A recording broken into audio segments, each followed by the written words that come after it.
sahabat BSKL di online di tim dah 17 orang insya-Allah. Alhamdulillah rabbil alamin. Assalamualaikum warahmatullahi wabarakatuh. Terima kasih Ustaz Suhail dan semua sahabat-sahabat perempuan daripada BSKL. Saya harap suara saya didengari dengan jelas. Alhamdulillah rabbil alamin. Wassalatu wassalamu ala Rasulillah wa ala alihi wa sahbihi wa barik wasallim.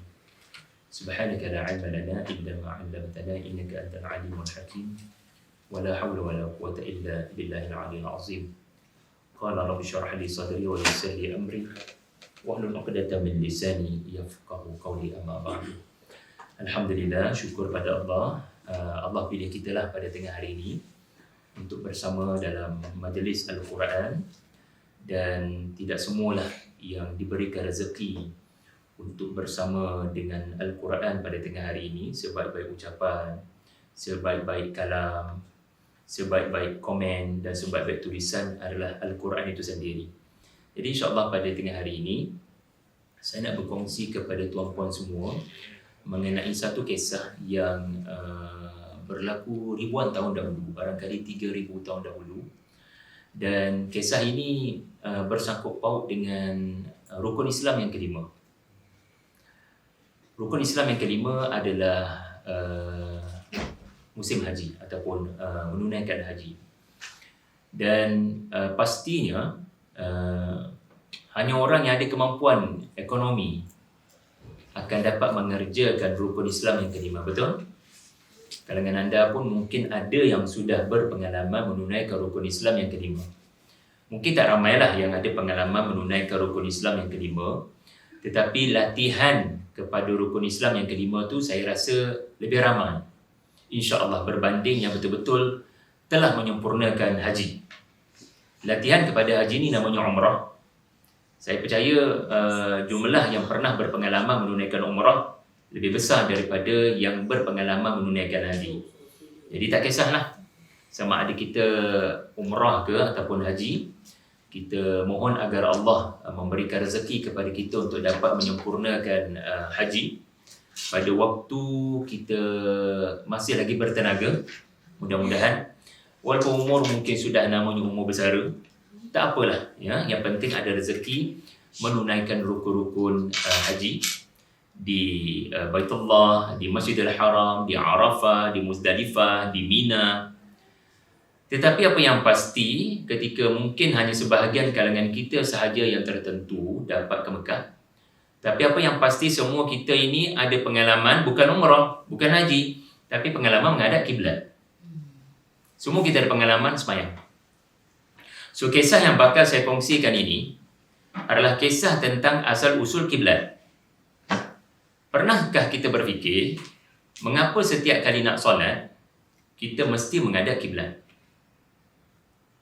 Apa agaknya hikmah sebelum kita Allahu Akbar, ya, takbiratul ihram, kita menghadap kiblat? Kisah ni, kisah ayat 127 hingga 129 Al-Baqarah, dan alhamdulillah handout pun sudah diedarkan kepada tuan-puan secara telefon, insya-Allah. Tiga ayat berkenaan ya, memaparkan tentang kisah bagaimana kiblat itu dibina. Kiblat ni maksudnya Kaabah lah, ya. Kaabah maksudnya kiblat ataupun Baitullah.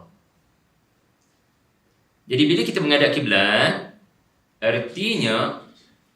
Artinya Allah mahu orang yang melakukan solat ada sikap macam yang membina kiblat. Subhanallah, Islam ni agama yang indah. Ya. Kalaulah kita boleh berkongsi ataupun kalaulah kita boleh mengetahui apa di sebalik apa yang kita buat selama ni. Islam ni agama yang indah. Ya, bayangkan anda didatangi oleh seorang muallaf yang baru memeluk Islam. Mungkin kerana faktor-faktor tertentu, beliau mungkin tercari-cari apa agaknya lagi keindahan Islam. Nak jawab apa agaknya? Kalau kita hanya melihat agama ni hanya pada nak sembahyang kena menghadap kiblat, okey? Nak sembahyang, kena tahu ada 13 rukun, okey? Hanya kita beritahu kepada mu'allaf, tak payah mu'allaf lah tuan-tuan. Hanya kita bagi tahu kepada anak-anak kita, kamu kena solat, bila solat kena menghadap kiblat, dan kamu kena faham ada 13 rukun, itu sahaja. Bila anak tanya, kenapa mama kena menghadap kiblat? Jangan banyak tanya, boleh tak? Dia tak bagus. Dalam parenting, kita kena ada sifat Nabi Ibrahim AS, ya, iaitulah always bertanya, fanzur madza tara. Nah, apa pandanganmu?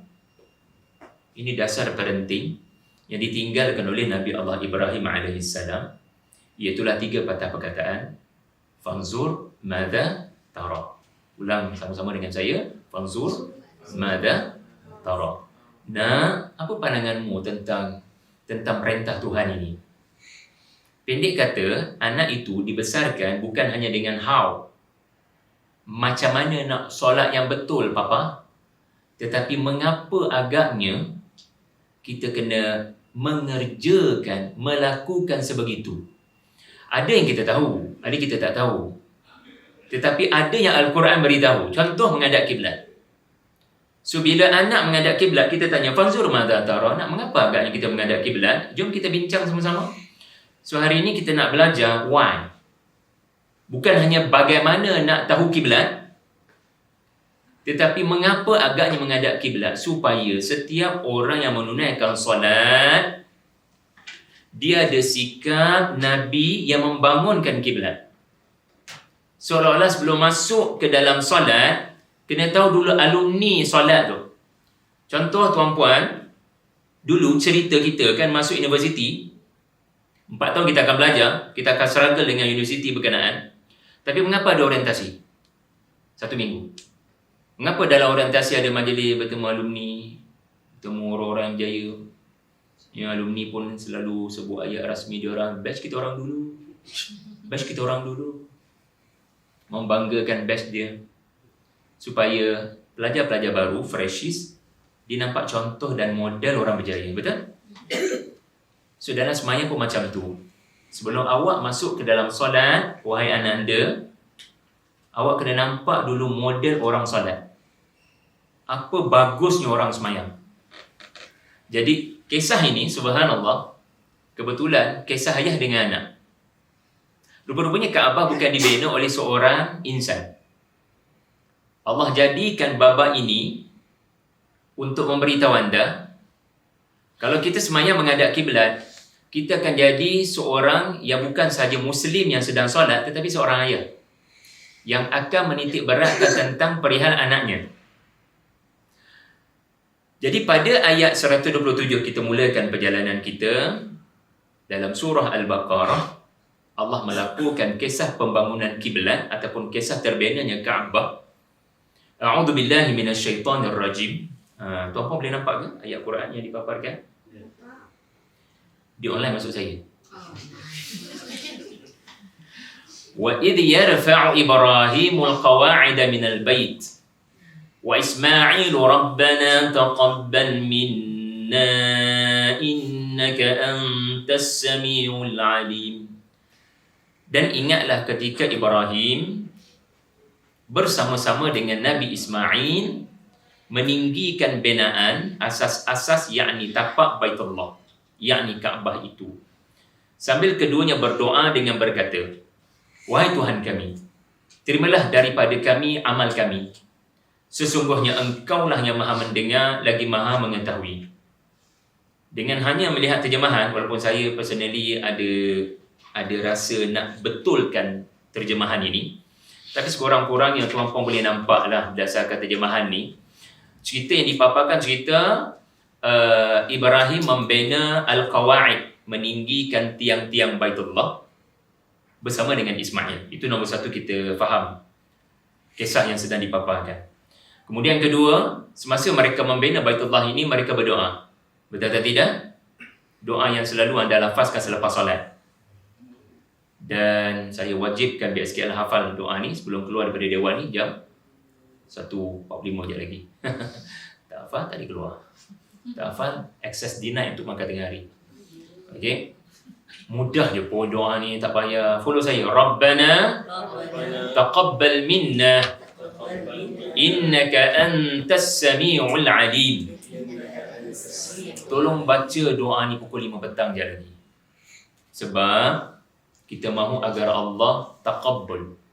Terimalah kerja kami di BSKL ni. Berkatilah ya Allah. Ya. Ingat ya, doa Nabi bila Allah rakam bukan hanya untuk anda tahu, oh Nabi-Nabi ni berdoa. Tak.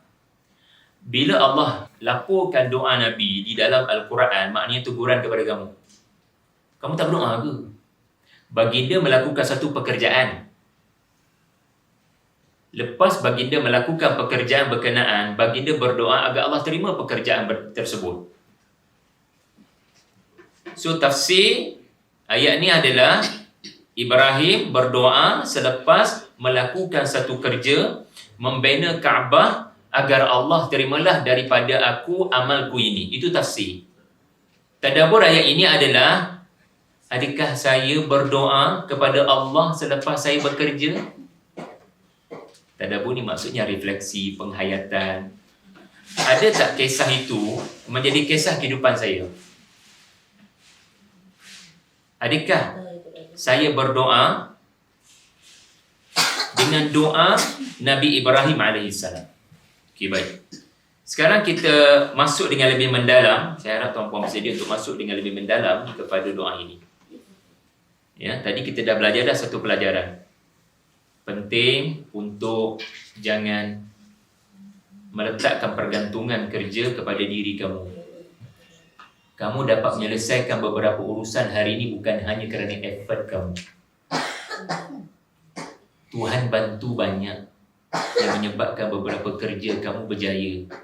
Jangan puji diri kamu. Tuhan banyak bantu sampai hati kamu tak nampak Tuhan di sebalik kejayaan-kejayaan kamu, usaha-usaha kamu. Dan ramai orang berjaya dalam satu hari dalam kerja, tapi kerjanya office hour langsung tidak memberatkan timbangan di pada masyarakat. Rugi. Pukul 5 petang, innal insana lafi khusr. Lepas asar, wal asri innal insana lafi khusr. Allah bersumpah dengan waktu asar, Allah kata ramai orang rugi. Lepas asar apa yang berlaku? Kita balik kerja. Dan kita rasa kita berjaya melakukan beberapa kerja pada hari ini. Sambil memandu dalam jam pulang ke rumah, kita senaraikan beberapa checklist. Kita berjaya apa hari ini. Tapi di sisi Allah, sebahagian orang berjaya 10 benda dia target hari ini, dia berjaya semua. Ataupun dia berjaya sebahagian. Bagi Allah dia gagal. Sebab apa? Sebab dia hanya bekerja untuk dunia. Dia tidak menjadikan kerjanya untuk menambah timbangan kebaikan di akhirat. Tanda orang bekerja untuk dunia dan akhirat, lepas dia bekerja, dia baca doa ni. Tuhan terimalah pekerjaan saya hari ini. Bukannya solat zuhur saya sekejap lagi. Bukannya solat asar saya saja. Sebab ibadah bukannya solat. Ibadah bukannya maksurat yang kita baca. Ibadah juga adalah apa yang anda buat dengan customer. Apa yang anda buat dengan kerja anda. Ya, lakukan kerana Allah dan follow sunnah Nabi SAW. Maka kita dapat ganjaran. Baik. Bila kita lihat ayat ini, wa idh yarfa'u, ingatlah peristiwa ketika Ibrahim meninggikan Baitullah. Artinya Baitullah ketika Ibrahim sampai ada tapak, tapi sudah musnah dia punya kubah. Kerana dikatakan rumah Allah ataupun Kaabah ini mula dibina bukan oleh Nabi Ibrahim alaihissalam. Historically, ia mula dibina oleh orang yang pertama diturunkan Allah ke muka bumi, iaitulah Adam alaihissalam. Selepas Adam Nabi dan ayah kita membina Baitullah, beberapa zaman selepas itu berlaku musibah kepada dunia, barangkali menyebabkan kubah ataupun Kaabah itu musnah. Tetapi tapak masih ada.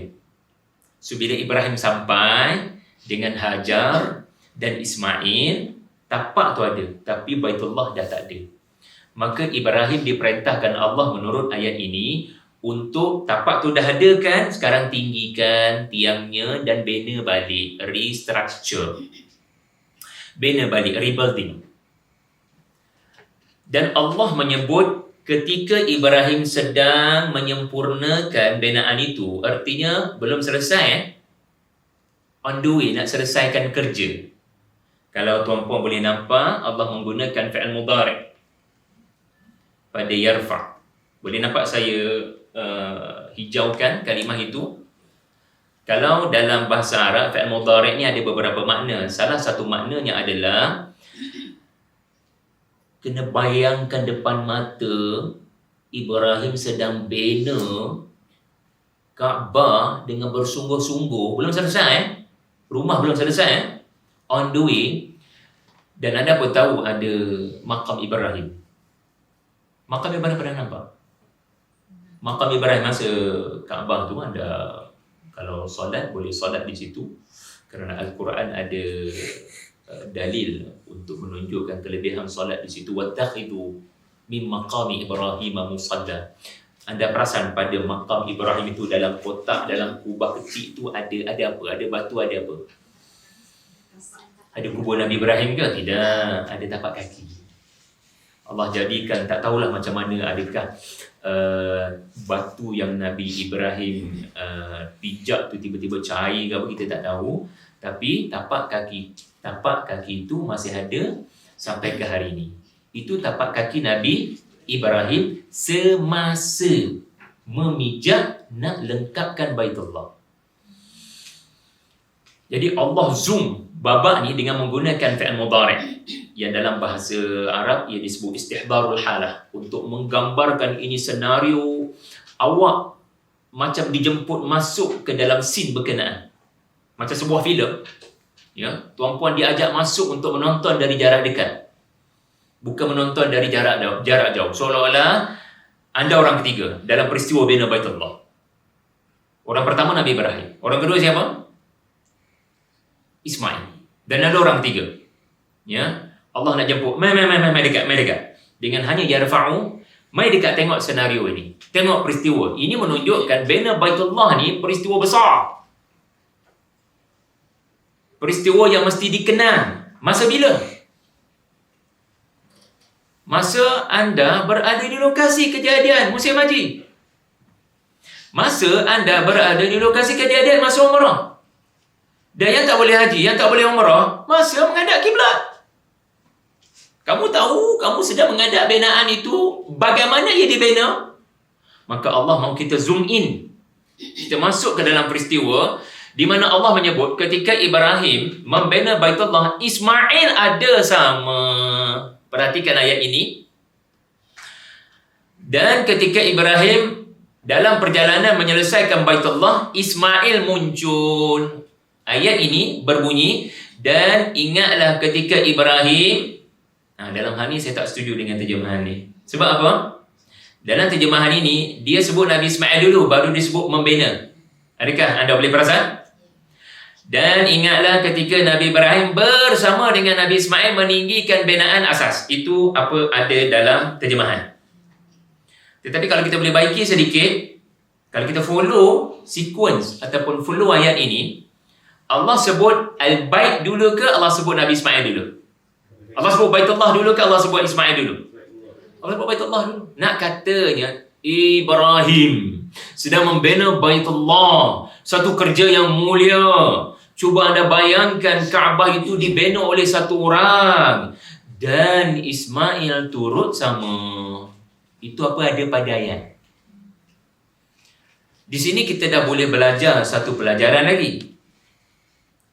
Yang diwajibkan membina Baitullah hanya Ibrahim. Ismail tidak diwajibkan. Siapa yang diwajibkan untuk membina Baitullah? Insan yang diperintahkan dahulu untuk meninggalkan isteri dan anak yang masih menyusu. Insan yang sama diperintahkan untuk meninggalkan isterinya Hajar dan anak yang masih menyusu Ismail. Lebih kurang 13 tahun lepas. sebelum bina Baitullah. Sebelum Baitullah diperintahkan untuk dibina, 13 tahun lepas, Ibrahim diperintahkan seorang diri oleh Allah untuk meninggalkan Hajar dan Ismail yang masih menyusu di padang pasir kering kontang, lembah kematian Makkah. Sekarang Ibrahim yang sama. Selepas peristiwa 13 tahun selepas Hajar beroleh air Zam-Zam, 13 tahun selepas Ismail dapat susu dan membesar, 13 tahun selepas bermulanya Mekah, maka berlakulah peristiwa yang kita akan kenang pada 10 Zulhijjah nanti. Apa dia peristiwa itu? Allahu Akbar Allah, iaitulah peristiwa korban Kibash yang menggantikan Nabi Ismail. Maka selepas peristiwa Ismail nyaris dikorbankan, Allah memerintahkan Ibrahim untuk membina Baitullah. Tetapi ketika ayah tengah bina, Allah menggambarkan Ismail pun muncul. Ini hikmah, Ismail muncul selepas Baitullah menurut ayat ni. Kalau menurut terjemahan, Ibrahim dan Ismail, seolah-olah kedua-dua dapat perintah. Tak. Sebenarnya yang diperintahkan adalah Ibrahim sahaja. Tetapi mengapa Allah tiba-tiba memasukkan Ismail juga dalam cerita penting ini? Seolah-olah Ismail ini hanya watak ekstra sahaja. Tak ada pun tak apa, ada pun tak apa. Tapi Quran beritahu Ismail bukan ekstra. Dia watak penting. Lalu Allah masukkan cerita Ismail yang membantu ayahnya. Bukan dia orang utama, bukan dia main player. Dia hanya, ya, boleh saya bantu ayah? Ayah seorang-seorang ni bina Baitullah. Boleh saya join ayah? Silakan anak, ahlan wa sahlan, tolong ayah. Ayah tak wajibkan anak untuk turut serta. Ismail yang sukarela. Pertama, ada dua sebab Allah tukar daripada watak ekstra, someone yang tak diperlukan untuk bina Baitullah, tiba-tiba kepada watak penting, bina Baitullah dengan ayahnya. Pertama sebab, ini surah Al-Baqarah turun di Madinah. Nabi berhijrah SAW ke Madinah. Nabi dilantik jadi pemimpin. Ada orang tak suka, namanya Yahudi. Yahudi tak suka kepada Nabi SAW sebab Nabi keturunan Ismail. Yahudi tak boleh terima ada Nabi selain kita orang sebab kami the chosen nation. Tahu naratif tu sampai sekarang? Kamilah bangsa terpilih. Kamilah yang hanya boleh berhak memerintah dunia dan Jerusalem dan Palestin. Sebab yang hanya berhak untuk mentadbir bumi adalah keturunan Israel, yakni Nabi Yaqub bin Kemon BSKN. Nabi Yaqub bin Inna lillahi wa inna ilaihi raji'un. Nabi Yaqub cucu Nabi Ibrahim bin Ustaz Suhail, anda harapan terakhir BSKN. Ishaq, adik Ismail. Nabi Ishaq anak nombor 2. Tokoh yang dikagumi Yahudi adalah Yaqub bin Ishaq bin Ibrahim. Dalam Taurat, dalam Old Testament yang mereka ubah, anda tahu, mereka tak boleh nampak ada nama Ismail. Benci gila pada insan yang memulakan bangsa Arab di Mekah. Ismail inilah yang menyebabkan bangsa Arab muncul di Mekah. Sebab dia kan orang Palestin, lahir kat Palestin. Ibunya Hajar, tetapi dia telah dibawa Allah ke Mekah untuk memulakan susur galur bangsa Arab. Jadi sentimen Yahudi dengan Arab ni bukan hanya baru sekarang, tapi sejak zaman berzaman. Anda tahu dalam Old Testament yang dikorbankan itu, kalau kita faham Ismail kan, yang nyaris dikorbankan oleh ayahnya adalah satu-satu anaknya. Iaitulah Ismail. Ishak tak lahir lagi masa tu. Tetapi diorang tukar daripada Ismail kepada Ishak. Betul kalau anda sembah dengan orang Yahudi, yang nyaris dikorbankan itu adalah Ishak. Jadi mereka padam sesuka hati mereka. Ini sebab nombor satu lah kenapa Ismail di-highlightkan. Sebab ayat ini ditujukan kepada Yahudi supaya kamu jangan benci Nabi Muhammad SAW dan bangsa yang Nabi terakhir telah dipilih, kerana susur galur Nabi terakhir ini pun dari anak Nabi Ibrahim. Okey? Kamu bangga kamu anak Nabi Ibrahim, Ishak. Apa masalah kamu dengan Nabi SAW? Dia pun anak Nabi Ibrahim. Dia pun cucu cicit Nabi Ibrahim, 7 keturunan Nabi Ibrahim. So apa problem kamu sebenarnya? Dan kalau nak main sentimen, kami orang Yahudi lebih lama dalam pengalaman-pengalaman kenabian ni, patutnya Nabi terakhir daripada pihak kami. Ya, Nabi terakhir hendaklah set kita daripada puak kita. Tak boleh daripada puak lain. Bangsa Arab ni dalam butuh huruf belaka. Profesor-profesor ni daripada belah kita orang. Patutnya orang Arab kena hormat kat kami. Kalau nak main sentimen hormat, kononnya Yahudi lebih senior dalam kenabian. Kalau nak main sentimen lah, Ismail lebih senior daripada Ishak. So siapa patut hormat siapa? Kalau nak main sentimen. Tapi itulah perangnya orang bongkak sombong. Sebab yang kedua lagi best. Dan ini ada kaitan dengan parenting, insya-Allah.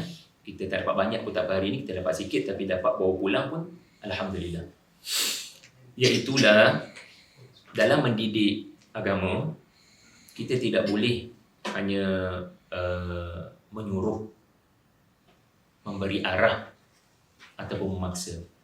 Kita kena timbulkan sebab.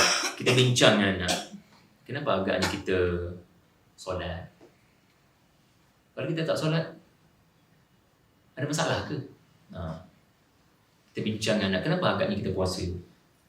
Dia bukan hanya bagaimana, ia adalah mengapa. Macam saya sebut tadi, ada 3 patah perkataan yang Ibrahim didik Ismail.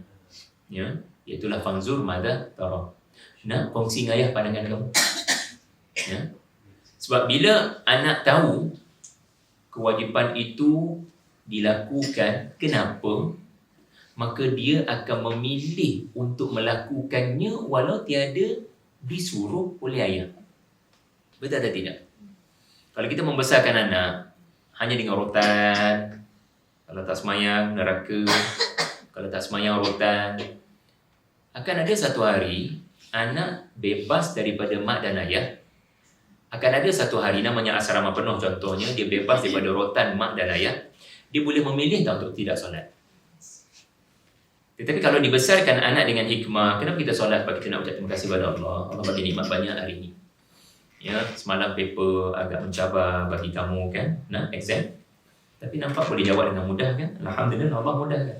Jadi anak tahu, oh kita semuanya ni sebab ucap terima kasih kepada Allah. Dia nak kita kenang nikmat-nikmatnya. So anak tu satu hari nanti, walaupun ayah tak suruh, dia akan memilih untuk semayang. Sebab apa? We need to say thank you. But Allah give everything. Dia memilih untuk melakukannya. Dan sekarang soalan, Ismail disuruh oleh ayah untuk membina Baitullah atau Ismail memilih untuk join ayah? Tadi saya cerita apa dia? Adakah Ibrahim dan Ismail kedua-duanya diperintahkan untuk bina Baitullah? Tidak.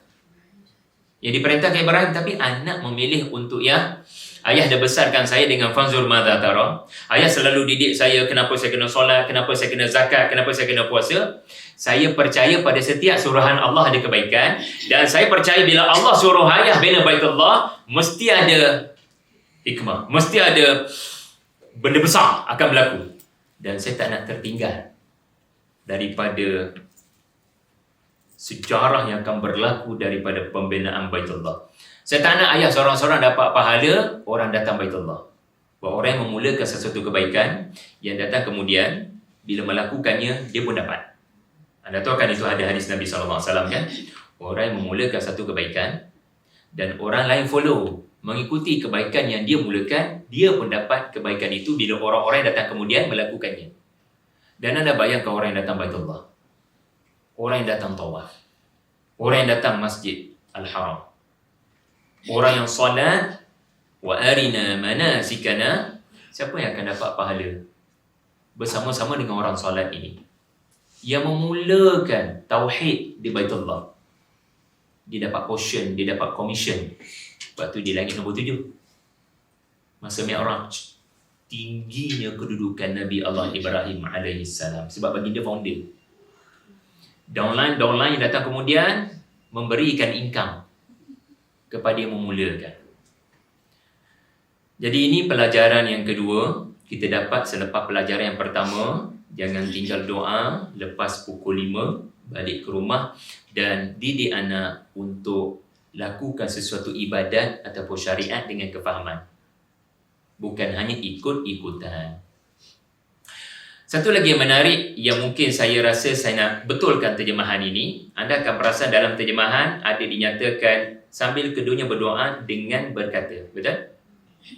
Dengan berkata. Dalam bahasa Arab, bila kedua-duanya berkata, kita akan sebut qala.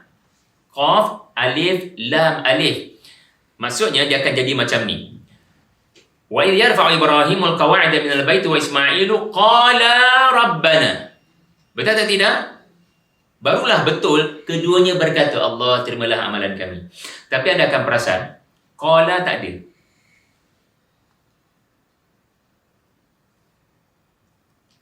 Tetapi apa yang berlaku adalah terus Allah sebut apa yang mereka lafaz tanpa menyebut qala. Anda tahu apa hikmah Allah tidak sebut qala? Sedangkan dalam dialog, kalau kita tulis sesuatu novel ataupun sesuatu tulisan, bila nama dialog, sekurang-kurang kita ada pembuka kata, betul tak?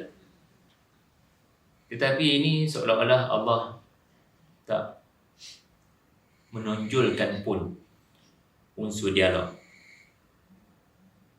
Tetapi terus Allah sebut dialog berkenaan. Ini menunjukkan ia bukan ucapan di lidah. Kalau ucapan di lidah, qala. Tetapi untuk menunjukkan ini bukan ucapan di lidah pada waktu tertentu, tetapi ucapan di hati pada setiap masa, maka qala ditiadakan. Boleh faham? Saya ulang. Kalau qala disebutkan, bermaksud ada waktu tertentu Ibrahim melafazkan dengan anak, Rabbana taqabbal minna. Mungkin selepas selesai. Qala Rabbana zalamna anfusana. Tetapi bila qala ditiadakan, dia menggambarkan bukan ucapan di sini. Dia menggambarkan ucapan dalam hati. Dan ia bukan ucapan selepas selesai. Ia ucapan yang selalu berlaku dalam hati secara non-stop. Tuhan terimalah, Tuhan terimalah. Satu bata letak, Tuhan terimalah. Satu bata letak, Tuhan terimalah. Subhanallah. Hati orang yang bekerja, yang sentiasa ingat Tuhannya. Dan bukan hanya ingat Tuhannya pada waktu tertentu sahaja. Solat zuhur, kita ingat Allah, betul? Kita semayang. Semayang asar, kita ingat Allah. Tetapi adakah ibadah hanya semayang? Sekarang Ibrahim ajar kita, jangan bataskan makna ibadah. Aku masa buat kerja, hati selalu ingat Allah. Bukankah akan lahir pekerja yang berintegriti, tidak curang dalam pekerjaan, tidak curi tulang, bila ingat Tuhan sentiasa memerhati? Jadi Ibrahim tengah mengajar kita apa dia? Ibadah bukan hanya solat ataupun waktu tertentu di tempat tertentu. Anda bekerja di BSKL pun, Anda berurusan dengan customer, Anda berurusan dengan saham, Anda berurusan dengan apa pun, asalkan hati Anda sentiasa Allah, Rabbana taqabbal minna, Allah terimalah, Anda sedang diberikan ganjaran pahala yang akan memberatkan timbangan di hari akhirat. Subhanallah. Ini konsep ibadah dalam Islam. Setengah agama ibadahnya hanya pada hari Ahad. Setengah agama ibadahnya pada hari Sabtu. Islam 24 jam boleh jadi ibadah. Iyyaka na'budu. Apa maksud iyyaka na'budu? Ya Tuhan, hanya kepadamu kami sentiasa, terus menerus, konsisten, 24 jam menjadi hamba-Mu. Jadi dia dapat gaji setiap bulan, dia dapat pahala setiap waktu. Subhanallah. Dan kita belajar satu perkara, pelajaran yang ketiga saya dah bagi tahu, konsep ibadah. Kita nak belajar yang keempat pula, ya. Saya sebut tadi yarfa'u, artinya Ibrahim dan Ismail mereka sedang membina. Adakah dah komplit? Tapi Allah sedang merakam babak kedua-duanya yang tak komplit pun lagi. Tapi bagi Allah ini babak penting. Dan babak ni adalah babak ayah dengan anak. Ayah tengah bina tak komplit, anak join sama. Sebab kadang kita akan kata awak berjaya, tahniah apabila komplit. Betul atau tidak? Wa id rafa'a contohnya. Wa id akmala contohnya. Wa id atamma contohnya. Ini adalah cerita dah sempurna bina. Tapi Allah nak tunjukkan kadang ya Allah nampak besar, bagus, thumbs up, well done, tahniah, bukan pada outcome, tapi pada proses. Ada babak anak menunjukkan apa? Allah tak nilai kamu berjaya didik anak dengan siapa anak tu sekarang. Allah zoom in, Allah beri perhatian, Allah beri pahala banyak bila Allah melihat kesungguhan proses membina anak. Sebab kalau melihat kepada anak, beriman ke tak beriman, kita mungkin kata Nabi Nuh gagal sebab ada anaknya seorang tak beriman. Kalau melihat kepada berjaya tak berjaya mendidik, proses mendidik, maka kita mungkin kata Nabi Yaqub alaihissalam gagal sebab 10 orang anak-anaknya gangster sampai pisahkan Yusuf alaihissalam. Adakah anda nak kata macam tu? Na'udzubillah. Adakah nak kata Nabi Ibrahim? Bukan contoh dalam proses berdakwah kepada ayah sebab ayahnya sendiri tak beriman. Nabi Lut, dia bukan contoh yang baik dalam dakwah sebab isterinya sendiri tidak beriman. Adakah kita nak kata sallallahu alaihi wasallam bukan contoh dakwah yang baik kerana Abu Talib sendiri tak beriman? Nak kata macam tu? Na'udzubillah, jangan kata macam tu. So jangan nilai orang ni bagus, orang ni tak bagus dengan pencapaian kesan kepada orang lain. Sebab kalau melihat kepada anak-anaknya, mungkin anda akan nampak orang tu gagal. Kalau melihat kepada bapa saudaranya, orang tu mungkin gagal. So jangan nilai macam penilaian bisnes. Dalam bisnes kita mementingkan result. Apa capai hari? Apa capai hari? Apa capai hari? Tapi dalam penilaian Allah, apa berlaku pada anak-anak tu penting, anda nilai. Tapi apa yang lebih penting adalah proses apa yang telah kamu lakukan. Itu penting bagi aku. So walaupun Kaabah belum selesai dibina, tapi Allah dah kata banyak benar pahala kamu dapat pada yarfa'u, pada proses tu. Dari satu bata ke satu bata, dari satu bata ke satu bata, itu besar, itu big deal bagi Tuhan. Itu satu benda besar. Jadi kita ni dalam mendidik anak, satu ucapan pun besar di sisi Allah. Regardless anak tu respon macam mana. Anak tu degil, okey tak apa, kita ubah pendekatan. Bukanlah maksudnya Allah tak pandang outcome, Allah tak pandang implikasi menunjukkan anda boleh bantai je anak dengan apa-apa ayat Quran. Ini mengajar kita, kalau anak tak berapa dengar, kita kreatiflah sedikit. Buat pendekatan lain, buat pendekatan lain, buat pendekatan lain. Sebab batu bata menunjukkan tak pernah ada level yang sama. Jadi subhanallah, ini teladan yang sangat berharga daripada ayat ini. Sebab ayat ini merakamkan bukan hanya baba ayah, tetapi ada baba anak. Jadi menunjukkan dalam proses mendidik anak, Allah zoom in proses. Kalau anda pernah dengar cerita Luqman, saya rasa saya pernah bawa cerita Luqman kat sini, saya tak ingatlah bawa ke tidak. Pernah saya bawa atau tidak Luqman. Anda perasan tak Luqman bagi wasiat panjang lebar dalam surah Luqman? Ada 8 ayat Luqman bercakap dengan anaknya. Tapi dalam surah Luqman tak ada satu pun, orang Kelantan kata tak ada sabuk. Tak ada sabuk. Tak ada satu pun respon anak dalam wasiat Luqman panjang lebar tu.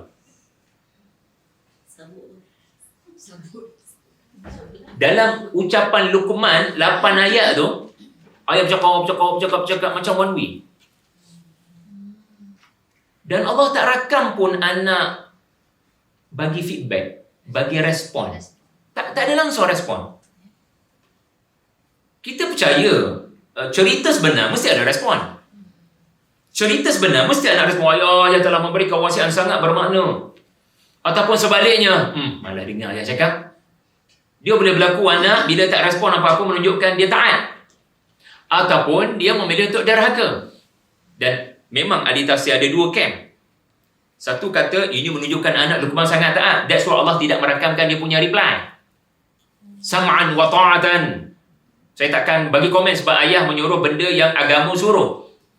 Ataupun sebaliknya ada camp para ulama kata ini menunjukkan anaknya dalam diam tidak beriman. Sebab tu dia duduk diam sebab dia tak beriman kepada apa yang ayahnya cakap. Tetapi apa pun camp ulama, yang penting kita boleh pelajar satu perkara, Allah sedang merakamkan apa? Ucapan anak atau ucapan ayah. Maknanya bagi Allah yang penting proses.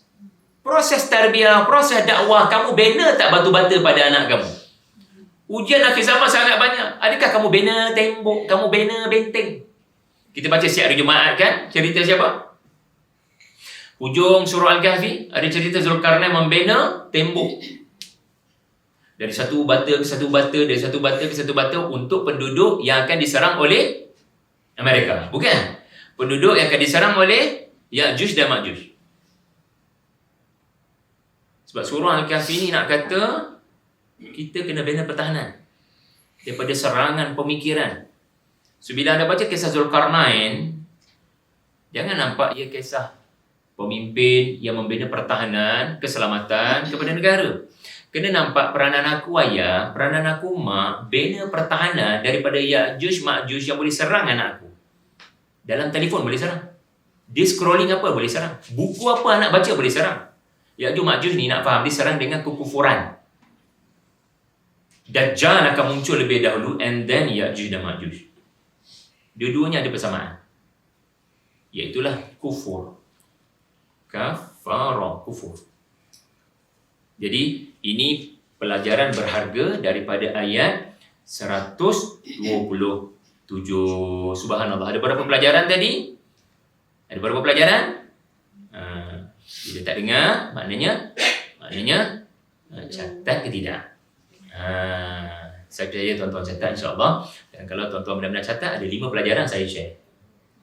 Jadi saya harap boleh dibincangkan baliklah pelajaran-pelajaran ni. Okey, kita ada lebih kurang berapa minit lagi Ustaz? Lebih kurang 15 minit lagi ke? Ke ada sejam lagi? Na'udzubillah. Okey, kita pergi kepada ayat 128. Saya rasa saya terpaksa ambil pendekatan untuk selesai 128 dan 129, di mana kita ambil kaedah yang lebih simple lah. Sebab kalau boleh tak naklah miss 128 dengan 129. Dia package 3 ayat ni sekali. So kita ambil pendekatan detail pada 127, tapi kita agak tidak detail dalam 128 dengan 129. Yang penting kita boleh bawa pulang sesuatu menjelang hari raya haji kita insya-Allah. Rabbana waj'alna muslimaini lak. Ya Allah, Tuhan kami, jadikanlah kami berdua, aku dengan Ismail, sebab dia dah join aku, Muslim. Maknanya sebenarnya orang berdoa ni mereka non-Muslim ke? Subhanallah. Ya Allah, kami belajar hari ini, rupanya menjadi Muslim adalah nikmat yang besar. Bukan hanya yang saya Muslim sejak pada lahir, tak pengenalan pun Muslim. Itu hanya Muslim zahir. Kalau jaga sembahyang, kalau jaga zakat, kalau jaga puasa, itu Muslim zahir. Ayat ni aja, Ibrahim aja alaihi salam, dan tuan-tuan kajilah kisah Nabi Ibrahim. Banyak tempat bila Allah sebut Ibrahim, Allah akan sebut Salim. Bila Allah sebut Ibrahim, Allah akan sebut Islam. Bila Allah sebut Ibrahim kuni bardan wa salaman, mesti ada sin, lam, mim. Bila sebut saja Ibrahim, wa sammakumul muslimin, seolah-olah rukun Islam. Kalau nak faham rukun Islam, ada berapa rukun Islam? 6. Inna lillahi wa inna ilaihi raji'un. Rukun 6 iman. Rukun Islam 5. Kalau anda nak faham rukun Islam, anda kena study Ibrahim. Hanya millah Ibrahim alaihi salam, bukan ajaran sesat tu. Millah Ibrahim dalam Al-Quran. Kalau anda faham kisah Nabi Ibrahim, anda sedang faham kenapa hidup perlukan rukun Islam. Kenapa hidup perlukan rukun Islam, anda sedang faham cerita Nabi Ibrahim. Okey? Sebab dia cerita orang yang mencari makna Islam batin, bukan hanya Islam zahir. Islam ini bermaksud menyerah diri sepenuhnya. Membina Baitullah dan berdoa masa bina Baitullah adalah doa yang sangat mustajab. Anda kalau diberi kesempatan berada depan anda Baitullah, saya percaya anda akan betul-betul berdoa dan membawa doa orang Malaysia, betul?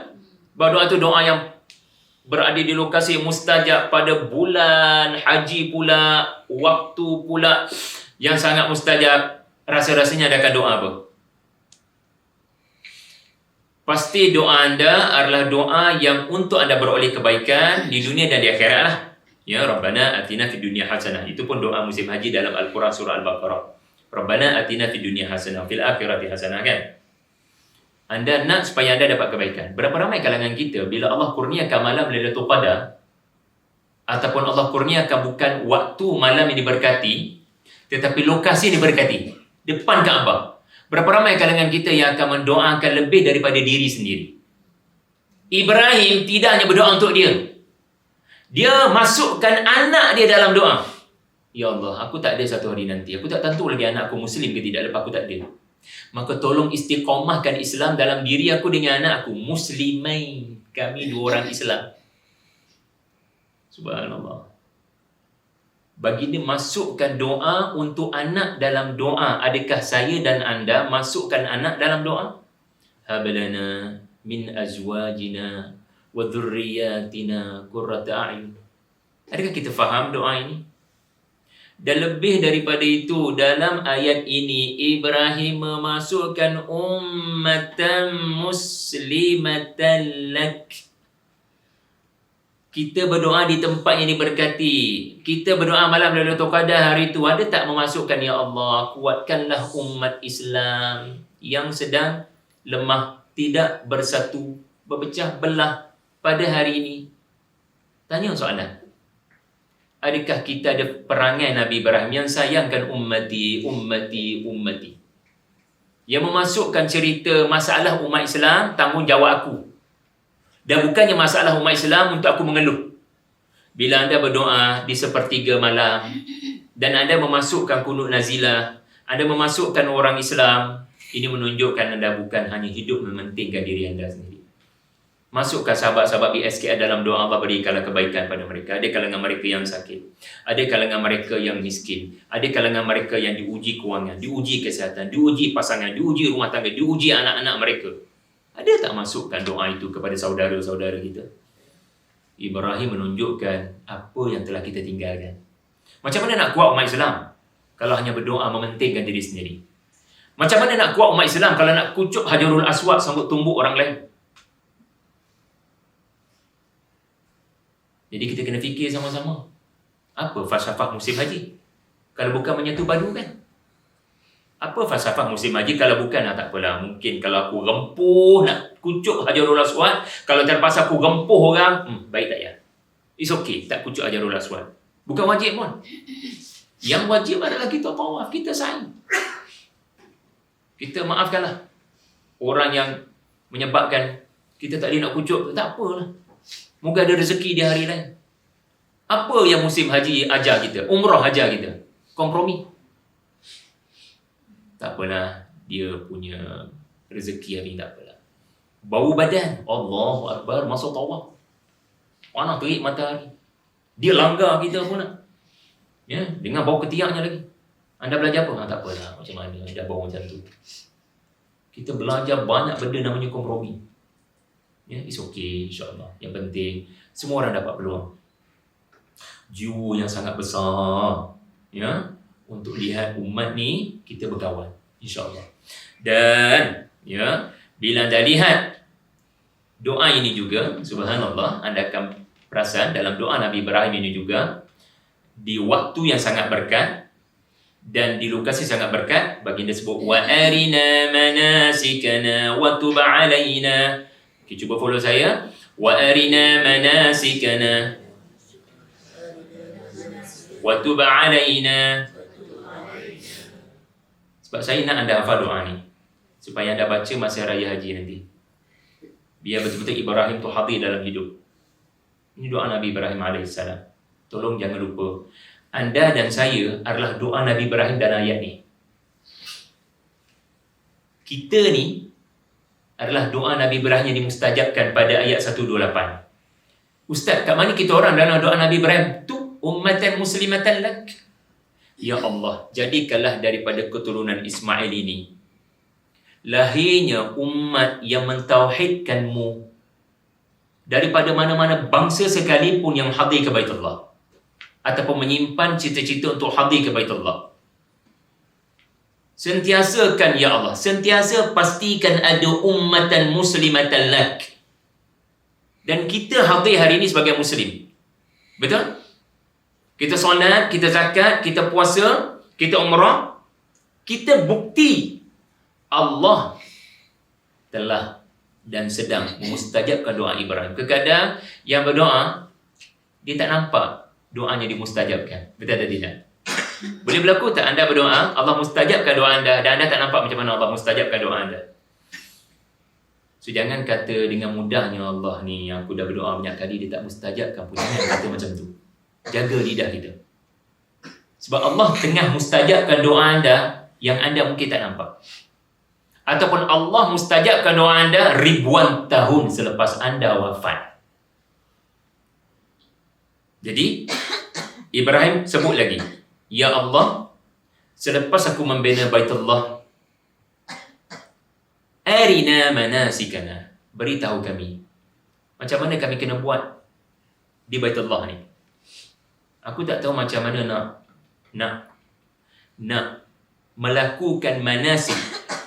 Apa yang aku kena buat bila Baitullah dah dibina?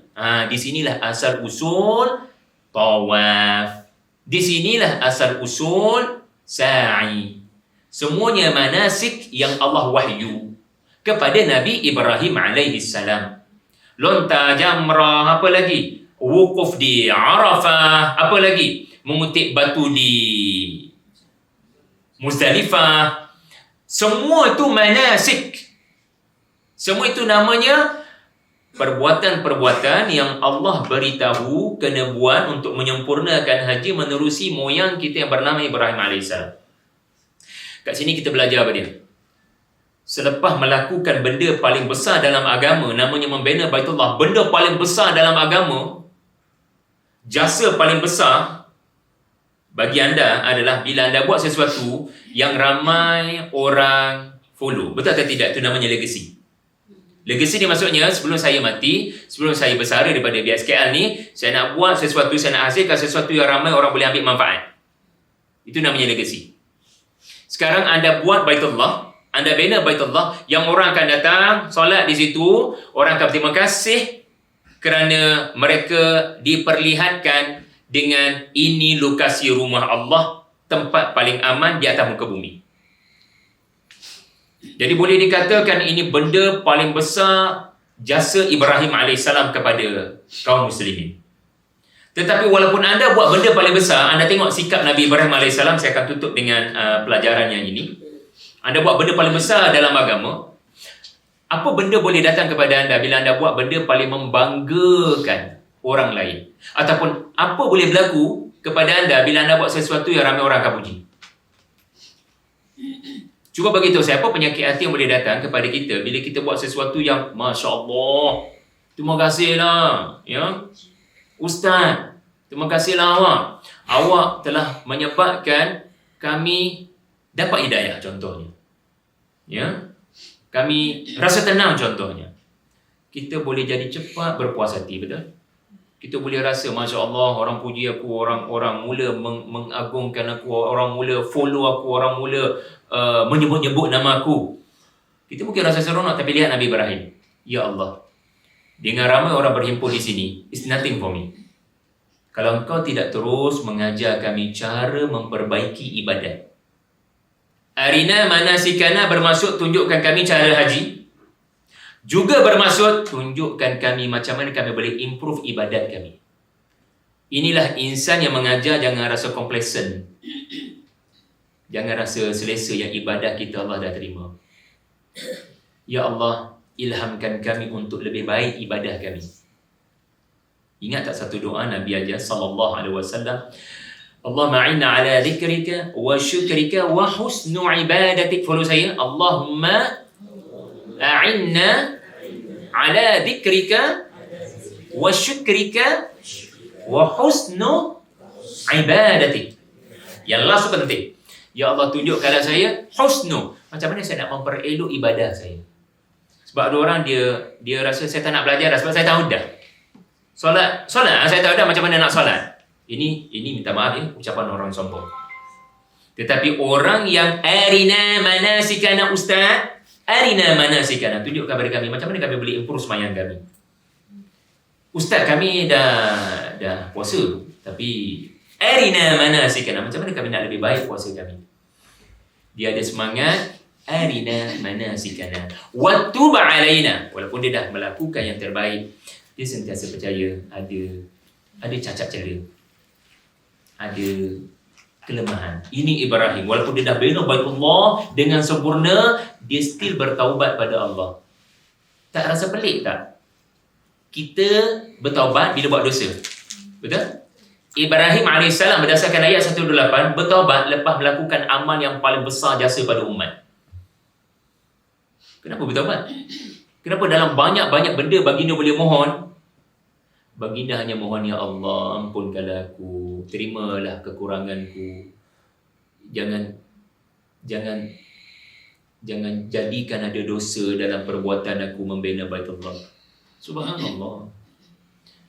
Kita bila buat sesuatu yang sangat besar dalam agama, saya percaya kita akan mohon kepada Allah apa yang kita mahukan, yang kita dambakan. Ya, dia panggil tawassul.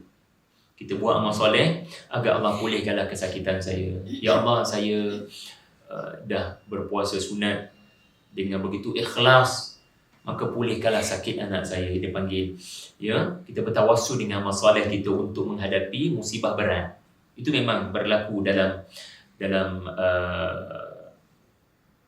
hadis di mana ada 3 orang yang terperangkap dalam gua bertawassul dengan amal soleh mereka. Ada dilaporkan dalam Sahih Bukhari, lalu mereka dapat keluar daripada gua tu bila mereka bertawassul. So anda pun mungkin bertawassul dengan amalan tertentu untuk Allah keluarkan anda daripada musibah tertentu.